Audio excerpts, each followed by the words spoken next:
ವ್ಯವಹಾರ ಕಷ್ಟಮು ಅಂತ ಅದು ಬಿಟ್ಟಾಕಿ ಈ ಟೂತ್ ಪೇಸ್ಟ್ ಬಿಸ್ನೆಸ್ ಸ್ಟಾರ್ಟ್ ಮಾಡಿದ್ವಿ. ಅಣ್ಣ ಈ ಟೂತ್ ಪೇಸ್ಟ್ లో ಅಂತ ಲಾಭ ಉಂಟಾ? ఏమ్రా నువ్వు ನಮ್ಮ ఈ టూత్ పేస్ట్ ಅಲ್ಲಿ జన అల్లుస్తా ఉంటే పలుಗಳಿಗೆ గ్రాచారం వస్తుందా? ఇదవా ఇప్పుడు మా కంపెనీ పేస్ట్ తయారైంది. ಇದನ್ನ ఎవరు అమ్ముతారు? ಅಂದ್ರೆ ಈ ಪೇಸ್ಟ್ ಗಳನ್ನೆಲ್ಲ ಬ್ಯಾಗ್ ಅಲ್ಲಿ ಹಾಕೊಂಡು ನೀನೇ ಮನೆ ಮನೆಗೆ ಹೋಗಿ ಮಾರ್ಕೊಂಡು ಹೋಗ್ತಾರಾ?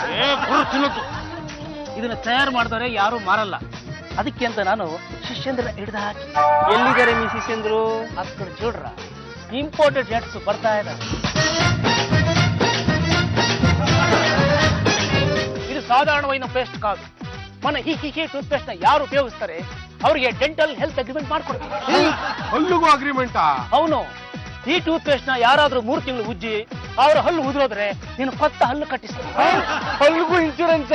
ಅವನು 3 ತಿಂಗಳಿಗೆ ಹಲ್ಲುದ್ರಿದ್ರೆ ಅವರಿಗೆ ನಾಯಿ ಹಲ್ಲು, 6 ತಿಂಗಳಿಗೆ ಹಲ್ಲುದ್ರೆ ಸಿಲ್ವರ್ ಹಲ್ಲು, 1 ವರ್ಷಕ್ಕೆ ಹಲ್ಲುದ್ರಿದ್ರೆ ಅವರಿಗೆ ಬಂಗಾರದಲ್ಲೂ ಕಟ್ಟಿಸ್ತಾರೆ. ಬೇಕಾಗೆ ಜನ ಹಲ್ಲು ಉದುರಿಸ್ಕೊತಾರಪ್ಪ. ಅವಾಗ కుదుర్చుకొని నాదేం పోయింది? జన ನಮ್ಮ పేస్ట్ ನ కంటిన్యూస్ ఉపయోగిస్తారు ಅಂತ నాకు గ్యారంటీ అయితే. చూడండి, మీరు నాకు 1 లక్ష రూపాయలు ఇస్తే నేను 1 లక్ష రూపాయలు మాలు మీకు ఇస్తాను. మీకు 30% లాభం వస్తుంది. 1 lakh ಇನ್ವೆಸ್ಟ್ ಮಾಡಿದ್ರೆ 30,000 ಲಾಭ ಕೊಡ್ತಾರಾ? ಅಷ್ಟಲ್ಲದೆ ಹಲ್ಲಿಗೆ ಗ್ಯಾರಂಟಿ ಕೂಡ ಕೊಡ್ತಾರೆ. Fantastic scheme. ಈ ಸ್ಕೀಮ್ಗೆ ಡೀಲರ್ಶಿಪ್ ನೀವೇ ತಗೋಬಾರ್ದು? ನಮಗೂ ತುಂಬಾ ಆಸೆ ಇದೆ, ಆದ್ರೆ 1 ಲಕ್ಷ ರೂಪಾಯಿ ಯಾರು ಕೊಡ್ತಾರೆ? ಡೋಂಟ್ ವರಿ, ಹಬಿ ಸೈಟ್ ತಗೋಬೇಕು ಅಂತ 10 ಲಕ್ಷ ರೂಪಾಯಿ ಇಟ್ಟಿದ್ದಾರೆ. ಆ 10 ಲಕ್ಷ ರೂಪಾಯಿನ ನಾನು ನಿಮ್ಗೆ ಕೊಡ್ತೀನಿ. 10 ಲಕ್ಷ ರೂಪಾಯಿ ಡೀಲರ್ಶಿಪ್ ತಗೊಂಡ್ಬಿಡೋದ? 10 ಲಕ್ಷ ರೂಪಾಯಿ ಇನ್ವೆಸ್ಟ್ ಮಾಡಿದ್ರೆ 3 lakhs ಲಾಭ ಬರುತ್ತಲ್ಲ.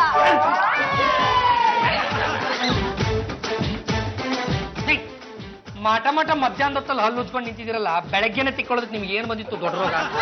ಏನು ಯಜಮಾನ್ರೆ, ನಾವು ಬೆಳಗ್ಗೆನೆ ಹಲ್ಲು ತಿಕ್ಕಿದ್ವಿ. ಇದು ಹೊಸ ತರ ಪೇಸ್ಟ್, ಅದಕ್ಕೆ ಈಗಲೂ ತಿಕ್ತಾ ಇದೀವಿ. ಹೊಸ ತರ ಪೇಸ್ಟ್ ಸಿಕ್ತು ಅಂತ ದಿನಕ್ಕೆ 3 ಸಲ ಉಜ್ಬಿಟ್ರೆ ನನ್ನ ಆರ್ಥಿಕ ಪರಿಸ್ಥಿತಿ ಏನದು ಹಂಗಂಗೆ ಉಜ್ಕೊಂಡು ಹೋಗ್ಬಿಡ್ತಾರವ. ಹಬಿ ಡೋಂಟ್ ಟಾಕ್ ರಬೀಶ್. ಇದು ನೀವು ತಿಳ್ಕೊಂಡಿರೋ ಹಾಗೆ ಚೀಪ್ ಆಗಿ ಟೂತ್ ಪೇಸ್ಟ್ ಅಲ್ಲ, ಇದು ಟೂತ್ ಪೇಸ್ಟ್. 10 ಲಕ್ಷ ರೂಪಾಯಿ ಬಂಡವಾಳ ಹಾಕಿ ಈ ಬಿಸ್ನೆಸ್ ಶುರು ಮಾಡಿದೀವಿ. ನಮ್ಮೆಲ್ಲ ಟೂತ್ ಪೇಸ್ಟ್ ಮಾಡಿದ್ರೆ 3 ಲಕ್ಷ ರೂಪಾಯಿ ಲಾಭ ಆಗುತ್ತೆ.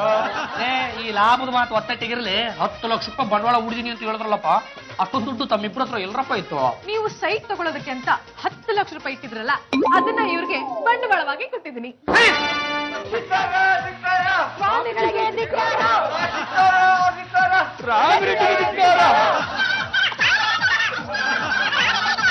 ಶಾಂತಿ ಶಾಂತಿ. ಯಾರು ತಾವೆಲ್ಲ? ಸ್ವಾಮಿಗಳೇ, ನಾವು ನಿಮ್ಮ ಶಿಷ್ಯಂದರು. ಈ ರಾಮಿರೆಡ್ಡಿಯಿಂದ ನಾವೆಲ್ಲರೂ ಮೋಸ ಹೋಗ್ಬಿಟ್ಟಿದ್ದೀವಿ. ಆ ಸ್ವಾಮಿಗಳೇ, ಈ 2012ಕ್ಕೆ ಪ್ರಳಯ ಆಗೋದು ಗ್ಯಾರಂಟಿ ತಾನೆ? ನಿನ್ನ ಹಣೆಗೂ ಸತ್ಯ. ನಾವು ಒಂದ್ಸರಿ ಕಣ್ ಬಿಟ್ವಿ ಅಂದ್ರೆ ತಿರುಗೋ ಗ್ರಹಗಳೇ ನಿಂತೋಗುತ್ತೆ ಅಂದ್ಮೇಲೆ ಪ್ರಳಯ ಆಗದೆ ಇರುತ್ತಾ? ನಮ್ಮ ಸ್ವಾಮಿಗಳ ಮಾತು ಯಾವತ್ತು ಸತ್ಯಮು. ಅದು ಯಾವತ್ತಾದ್ರೂ ಸುಳ್ಳಾದ್ರೆ ನಮ್ಮ ಸ್ವಾಮಿಗಳ ಅಗ್ನಿಪ್ರವೇಶ ಚಾಸ್ತಾನು. లేదంటే నేనే ತಳ್ತಾನ್. ಸ್ವಾಮಿಗಳೇ, ಯಪ್ಪ ಅಲ್ಲವೇ, ಇದು ಟೂತ್ ಪೇಸ್ಟ್. ಸ್ವಾಮಿಗಾರು ಟೂತ್ ಪೇಸ್ಟ್ ನಾದೇ. ಇದರ ಎಕ್ಸ್ಪೈರಿ ಡೇಟ್ ಏನಿದೆ ಅಂತ ಸ್ವಲ್ಪ ಚೆಕ್ ಮಾಡಿ ಹೇಳಬೇಕು. 2015 ಅಂತಿದೆ. ಪ್ರಳಯ ಆಗೋದು ಯಾವತ್ತು? 2012 ಡಿಸೆಂಬರ್ 21. ಇದ್ರ ಮೇಲೆ ಎಕ್ಸ್ಪೈರಿ ಡೇಟ್ ಏನಿದೆ ಅಂತ ಹೇಳಿದ್ರೆ 2015. ಅಂದಮೇಲೆ ಇದು ಮೋಸ. ಹೆಂಗೆ ಮೋಸನು? 2012ಕ್ಕೆ ಪ್ರಳಯ ಆಗುತ್ತೆ ಅಂದ ಮೇಲೆ ಇವರು 2015 ಅಂತ ಡೇಟ್ ಹಾಕಿದ್ದಾರೆ. ಅವಾಗ ನಾವೆಲ್ಲಿರ್ತೀವಿ? ಯಾರು ಉಜ್ಕೋತಾರೆ? ಕಾಡಲ್ಲಿರೋ ಪ್ರಾಣಿಗಳು ಹಲ್ಲುಜ್ಜುತ್ತಾ, ನೀರಲ್ಲಿರೋ ಮೀನು ತಿಮಿಂಗ್ಲುಗಳು ಹಲ್ಲುಜ್ಜುತ್ತಾ, ಅಂದ್ಮೇಲೆ ಇದು ಮೋಸ ತಾನೆ? ಗುರುಗಳೇ, ನೀವು ನೋಡಿದ್ರೆ 2012ಕ್ಕೆ ಪ್ರಳಯ ಆಗೇ ತಿರುತ್ತೆ ಅಂತ ಹೇಳ್ತಾ ಇದ್ರ. ಇವ್ರು ನೋಡಿದ್ರೆ ಎಕ್ಸ್ಪೈರಿ ಡೇಟ್ 2015 ಅಂತ ಹಾಕಿದ್ದಾರೆ. ಅಂದ್ಮೇಲೆ ಇದು ಮೋಸ ಅಲ್ಲದೆ ಮತ್ತಿನ್ನೇನೋ? ನೋಡಿ, ನಾವು ನಿಮ್ಮ ಶಿಷ್ಯಂದ್ರು, ನೀವೇ ನಮ್ಗೆ ನ್ಯಾಯ ಕೊಡಿಸ್ಬೇಕು. ಇಲ್ಲಾಂದ್ರೆ ನೀವು ಪಟ್ಟದ ಮೇಲೆ ಇದ್ರೇನು, ಚಟದ ಮೇಲೆ ಇದ್ರೇನು? ಪ್ರಳಯ ಆಗೋದನ್ನೇ ಪೋಸ್ಟ್ ಚೇಂಡಿ. ನೋ 2012 ಡಿಸೆಂಬರ್ 21ಕ್ಕೆ ಪ್ರಳಯ ಆಗ್ಲೇಬೇಕು ಅಂತ ನಾವು ಮುಹೂರ್ತ ಇಟ್ಟಾಗಿದೆ.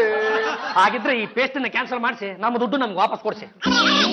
ಮಾಸ್ತ್ರ ನಮ್ ಸಾಹೇಬ್ರು ಸುಸ್ತ್ರೆ.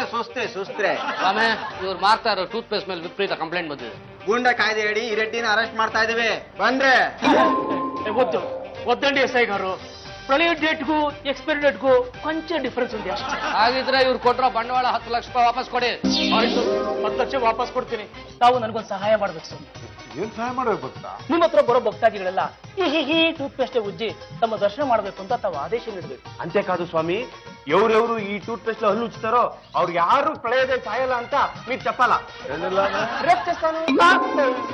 ಏನಂತ ಇದ್ದಾರೆ ಅಂದ್ರೆ ನಾಳೆ ಬೆಳಿಗ್ಗೆ ನಿಮ್ಮ ಮನೆ ಮುಂದೆ ಬೆಂಕಿ ಹಾಕಿ ಅದ್ರಲ್ಲಿ ನಿಮ್ಮನ್ನ ತಳ್ತಿದ್ದೆ.